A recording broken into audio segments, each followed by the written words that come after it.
अस्सलाम वालेकुम स्टूडेंट्स, मैं आपको अपने चैनल मदनी अकेडमी में वेलकम करता हूं। आज हम लोग जो नाइन्थ साइंस ग्रुप की मैथ है, इसका जो यूनिट 1 है, इसकी एक्सरसाइज 1.1 करेंगे। उसमें आपको समझाऊंगा पूरे तरीके से किस तरह से होती है। लेकिन इससे पहले 1.1 एक्सरसाइज पे चलने से पहले आप लोगों ने मैं इससे पहले एक लेक्चर अपलोड मैंने किया था, introduction to matrices and types of matrices. वो आपने देखना है, उसको समझना है पहले, फिर उसके बाद इस तरफ आना है, क्योंकि वो डेफिनेशन नहीं आपसे होंगे तो आप लोग इसको नहीं कर सकेंगे। तो साइज 1.1 शुरू करते हैं। उसके लिए सबसे जो पहला क्वेश्चन है आपका, find the order of the following matrices. इनके ऑर्डर्स निकालने हैं। ऑर्डर जो निकालने का तरीका है वो मैं आपको इसके इंट्रोडक्शन में बता चुका हूँ कि ऑर्डर कैसे निकालते हैं। ऑर्डर के लिए हमने वो पढ़ा था कि number of row by number of column जो हैं, ये आपका ऑर्डर मैट्रिक्स का कंसीडर किया जाता है। उसमें जो पहला मैंने आपको इंट्रोडक्शन का लेक्चर दिया था, उसमें मैंने आपको बताया भी था कि रो क्या होती हैं और कॉलम क्या होते हैं। वो अगर आपको आते हैं तो आप लोग ऑर्डर की तरफ बढ़ सकते हैं, नहीं तो पहले आपने पहला लेक्चर देखना है। तो अगर मैं मैट्रिक्स जो ए है इसमें देखूँ तो कितने नंबर ऑफ़ रो हैं, ये फर्स्ट रो है, ये सेकंड रो है। इसी तरह से ये फर्स्ट कॉलम है, ये सेकंड कॉलम है। मैं क्या कहता हूँ, इसके अंदर 2 रो हैं और 2 कॉलम है। तो इसका ऑर्डर मैं लिखना चाहूँ तो ये क्या हो जाएगा, 2/2 हो जाएगा।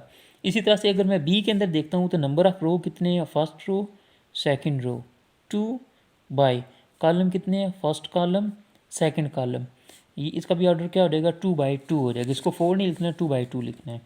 इसके बाद अगर मैं मैट्रिक्स सी की तरफ चलता हूँ तो इसके कितनी रो हैं, 1 रो है, कॉलम कितने हैं, 2 कॉलम है। तो इसका ऑर्डर क्या हो जाएगा, 2/1 हो जाएगा। इसी तरह से अगर मैं डी की तरफ चलता हूँ तो डी के जो नंबर ऑफ़ कॉलम है, नंबर ऑफ़ रो हैं वो 3 हैं और नंबर ऑफ़ कॉलम 1 है। ये क्या हो जाएगा, 3/1 हो जाएगा। ये आपका इस तरह से एक कॉलम बन रहा है। ई की तरफ चलता हूँ तो इसके नंबर ऑफ़ जो रो हैं वो 3 हैं और नंबर ऑफ़ कॉलम कितने हैं, ये फर्स्ट कॉलम है, ये सेकंड कॉलम है। नंबर ऑफ़ कॉलम कितने हैं, 2 हैं। 3/2 इसका ऑर्डर हो जाएगा। अगर मैं एफ़ को देखता हूँ तो इसके अंदर एक ही रो है और एक ही कॉलम है। इसका ऑर्डर 1/1 हो जाएगा। अगर मैं जी की तरफ देखूँ तो इसके नंबर ऑफ़ रो 3 है और नंबर ऑफ़ कॉलम 3 है। इसका जो ऑर्डर है वो आपका आ जाएगा 3/3 हो जाएगा। अगर मैं एज को देखूँ तो इसके नंबर ऑफ़ रो 2 हैं, नंबर ऑफ़ कॉलम 3 हैं। तो इसका जो ऑर्डर है वो क्या हो जाएगा, 2/3 हो जाएगा। नेक्स्ट जो क्वेश्चन है सेकंड है, which of the following matrices are equal. कौन से मैट्रिसेस हैं जो इक्वल हैं। जो इससे पहले इंट्रोडक्शन का लेक्चर मैंने आपको दिया है, वो अगर आप लोग देखें तो उसमें इक्वल की डेफिनेशन ये थी कि उसमें 2 कंडीशन, अगर मैट्रिक्स जो है 2 मैट्रिक्स अगर कंडीशन उन दोनों को सेटिस्फाई करते हैं तो वो मैट्रिक्स इक्वल्स होते हैं। पहली कंडीशन ये थी कि उनके ऑर्डर इक्वल होना चाहिए।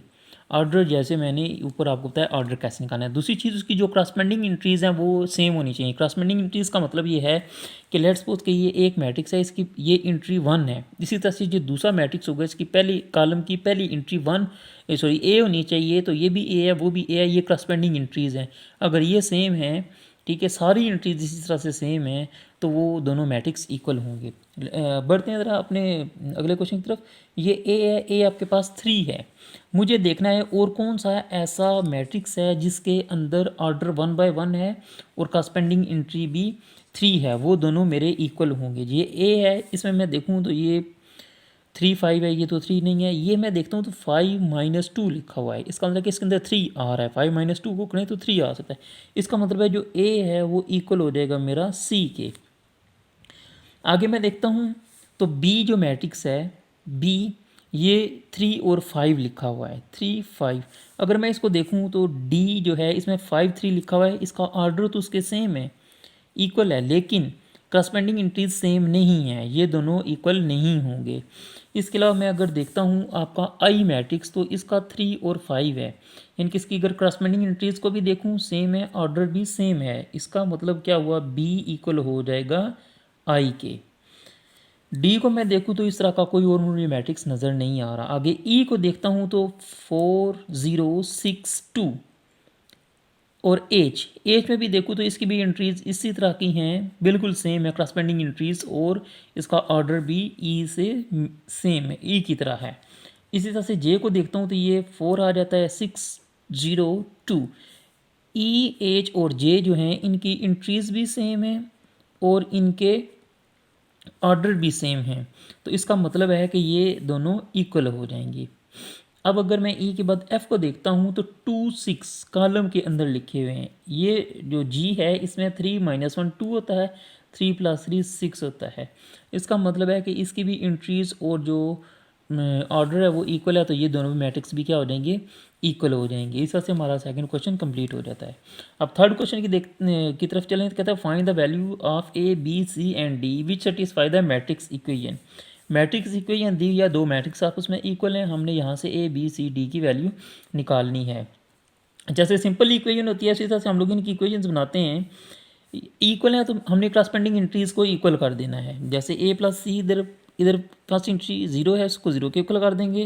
इधर क्या है A plus 2d is equal to किसके है, -7 के है। तीसरा क्या है A minus C -1 is equal to 3। Fourth क्या है 4d - 6 किसके इक्वल है, 2d के इक्वल है। फर्स्ट एंट्री फर्स्ट के इक्वल कर दी, सेकंड के कर दी। सेकंड रो में फर्स्ट एंट्री फर्स्ट के इक्वल कर दी और सेकंड जो है उस ऐसे करके 4 इक्वेशन मेरे पास बन गई। अब मैंने इनको सॉल्व कैसे करना है, मैं इन चारों में से कोई एक ऐसी इक्वेशन ढूंढ रहा हूँ जिसके अंदर सिंगल वेरिएबल इन्वॉल्व होगा। वो मुझे नज़र आ रही है ये वाली इक्वेशन है जिसके अंदर सिंगल वेरिएबल इन्वॉल्व है। इस वजह से मैं सी की वैल्यू आसानी के साथ ले सकता हूँ। हमें पता है कि 1 इधर माइनस है, इक्वेशन की दूसरी तरफ जाके किसका हो जाएगा, प्लस का हो जाएगा। वो हम लोग यहाँ से करेंगे, सी की वैल्यू आसानी के साथ मुझे मिल सकती है। अब ये सी की वैल्यू अगर मैं पहली इक्वेशन के अंदर इंटर करता हूँ तो इक्वेशन ये कुछ इस तरह से बन जाती है। ए की वैल्यू चाहिए तो ये 4 इधर प्लस का है, उधर जाके किसका हो जाएगा, माइनस का हो जाएगा। अब वैल्यू रह गई हैं ए की और डी की। ए की वैल्यू अगर हम लोग निकालना चाहें तो उसके लिए ये डी है, इसमें से अगर मैं डी की वैल्यू निकालना चाहूँ तो मुझे पता है कि ये डी इधर किसका है, माइनस का है। इधर आएगा सॉरी प्लस का है, इधर आएगा तो ये किसका हो जाएगा, माइनस का हो जाएगा। जिससे मैं 6 को उस तरफ लेकर जाऊँगा। 6 इधर माइनस का है तो उधर जाके प्लस का हो जाएगा। अगर मैं 4 से -2 करता हूँ तो मेरे पास कितने रह जाते हैं, 2d रह जाता है इज इक्वल टू 6 होता है। अब मैं d की अगर वैल्यू निकालना चाहूँ तो 6 डिवाइडेड बाई 2 हो जाएगा और d की वैल्यू क्या आ जाएगी, 3 आ जाएगी, जिससे मैं d की वैल्यू भी निकाल सकता हूँ। अब अगर मैं देखता हूँ तो यहाँ पे 2b है ये इक्वेशन, तो इसी मिस प्रिंटिंग की वजह से a + 2b is equal to -7 है। मैं ये a की जो वैल्यू है ये इधर पुट कर देता हूँ,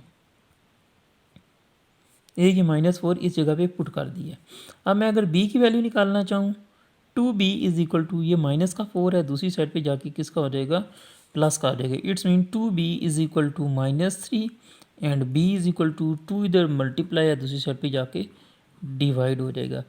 मेरा टारगेट था इसके अंदर ए बी सी और डी की वैल्यू निकालना, जो मेरे पास आ गई है। इस तरह से ये आपकी 1.1 एक्सरसाइज कंप्लीट होगी। नेक्स्ट एक्सरसाइज इंशाल्लाह वेरी सून मैं अपलोड करूँगा। चैनल के साथ टच रहिएगा, इसको सब्सक्राइब कर लें और बेल का आइकन जो है इसको भी क्लिक कर लें ताकि नेक्स्ट मैं वीडियो अपलोड करता हूँ तो वो आपको आसानी के साथ मिल सके। अभी अपना ख्याल रखिएगा, दुआ में याद रखिएगा। इंशाल्लाह नेक्स्ट वीडियो के साथ बहुत जल्द हाजिर होते हैं। अल्लाह हाफिज़।